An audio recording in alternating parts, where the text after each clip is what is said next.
அனைவருக்கும் வணக்கம். இந்த வீடியோவில் நம்ம எந்த விஷயத்தை பற்றி பார்க்க போகிறோம்னா, இந்த 100 நாளும் நம்மளுடைய உணவு முறை எப்படி இருக்க போகுது. ஒவ்வொருத்தருக்கும் ஒவ்வொரு உணவு முறை, அதை அப்படியே ஃபாலோ பண்ணலாம். ஆனால் உணவு முறைக்கு உண்டான அடிப்படை பசி. இந்த பசியை நம்ம பார்க்காம சாப்பிட்டு இருக்கோம்ங்கிறது தான் முதல் தவறு.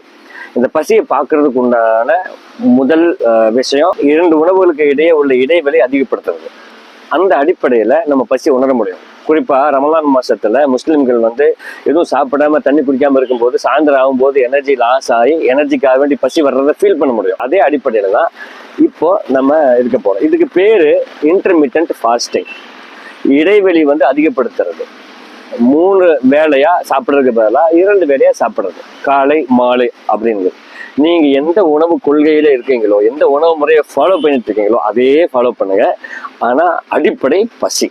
பசிக்கு தகுந்த உணவு, உண்ணும் விதம் நல்ல கவனமா.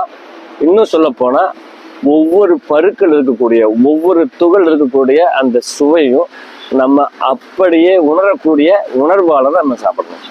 அப்ப அளவு சரியா நிர்ணயிக்கப்படும். இந்த உயிரால் எக்ஸ்ட்ரா போகாது, கழிவு தேங்காது, கொழுப்பு கூடாது. எக்ஸசைஸ் பண்ணி குறைக்க வேண்டிய அவசியம் இருக்காது. மெயின்டெனன்ஸ்க்காக வேண்டி எக்ஸசைஸ் பண்ணிக்கலாமே இல்லையா, இனி கொழுப்பு குறைக்கிறதுக்காக வேண்டிங்கிற இடத்துக்கு நம்ம போகக்கூடாது. அந்த அடிப்படையில கவனமா சாப்பிட்றது. ஒரே வார்த்தையை சொல்ல போனா கவனமா சாப்பிட்றது. கவனமா சாப்பிடும்போது தான் நம்ம எங்க நிறுத்தணும்ங்கிற உணர்வு வரும். நிறுத்திட்டா போதும். இப்படி காலையில ஒரு உணவு, இதே முறையில தான் சாயந்தரமும் ஒரு உணவு.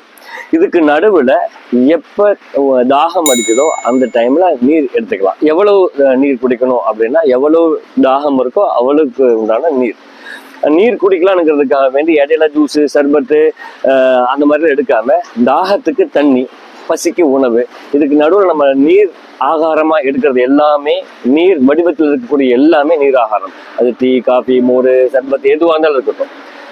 இன்டர்மிட்டன்ட் ஃபாஸ்டிங் அதுக்கும் சாதாரண நாட்களுக்கும் வித்தியாசம். காலை ஒரு உணவு, மாலை ஒரு உணவு, இதுக்கு நடுவில் தாகம் அடிச்சா தண்ணி, அதுக்கப்புறம் மறுபடியும் பெரிய பிரேக், மறுபடியும் காலை உணவு. இப்படி என்ன வேணாலும், எந்த உணவு வேணாலும் எடுத்துக்கலாம். 2 முறை இடையில நல்ல கேப்போட தண்ணி. இன்னொரு விஷயம், நம்ம நல்ல ஒரு ரிசல்ட் பார்க்கணும் அப்படின்னு நம்ம முடிவெடுத்துட்டோம்.